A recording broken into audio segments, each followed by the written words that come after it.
Specialist में आपका बहुत बहुत स्वागत है। आइए मैं आपको सस्पेंस से भरी हुई एक कहानी सुनाने जा रहा हूँ। तो चलिए वीडियो को स्टार्ट करते हैं। सुहानी पहाड़ी के गांव के किनारे एक पुराना हवेली खंडहर पड़ा था, जिसके बारे में कहा जाता था कि वहां जाने वाले व्यक्ति कभी लौट के नहीं आता था। गांव वालों का मानना था कि वहां किसी आत्मा का साया था, लेकिन शहर से आए युवा पत्रकार राघव का इस सब से विश्वास नहीं था। उन्होंने सोचा कि हवेली में जाकर सच्चाई का खुद पता लगाया जाए। राघव ने एक दिन रात के अंधेरे में टॉर्च की हल्की रोशनी के राघव अकेले ही हवेली की ओर बढ़ा। जैसे ही उसने दरवाजा खोला, अंदर की ठंडी हवा से उसका शरीर सिहर उठा, मतलब उसका शरीर कांप उठा। चारों ओर जालों से ढेर फर्नीचर और टूटे फूटे दरवाजे से अनजान उसने ऐसा महसूस हुआ कि जैसे उसके पीछे कोई खड़ा हो। उसने मुड़ के देखा, लेकिन वहाँ कोई नहीं था। चलिए आगे सुनिए। आगे बढ़ते ही उसने दीवारों पर कुछ अजीब आकृतियां दिखाई दी। दीवारों पर कुछ अजीब सी बनी चित्र दिखाई दी, जो पुराने समय की किसी गुप्त रहस्य की ओर इशारा कर रही थी।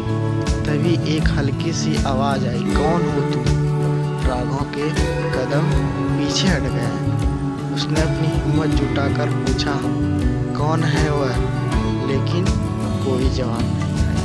उसने कमरे के भीतर कदम रखा, तभी अचानक दरवाजा तेजी से बंद हो गया। अब राघव फंस चुका था। उसकी सांसें तेजी से दरवाजे खोलने की कोशिश की, लेकिन वह टस-मस नहीं हुआ। उसकी नज़र फर्श पर पड़े पुराने किताब पर पड़ी।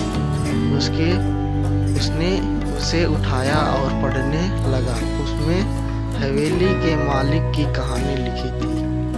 राजा विक्रम सिंह, जो अपने ही लोगों के धोखे के कारण वह अचानक जैसे कोई शक्ति उसे पीछे खींच रही थी। वह तेजी से जमीन पर लेट पड़ा। जब उसने आंखें खोली तो वह हवेली के बाहर पड़ा था और दरवाजा फिर से पहले की तरह बंद हो गया। गांव वालों को जब यह पता चला तो वह भागते हुए उसके पास आए। राघव कुछ बोल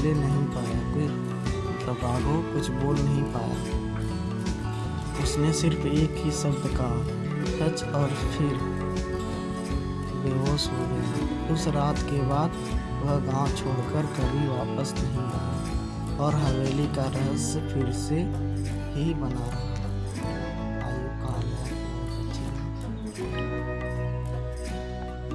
चलिए फिर मिलते हैं किसी नेक्स्ट वीडियो में नेक्स्ट टॉपिक।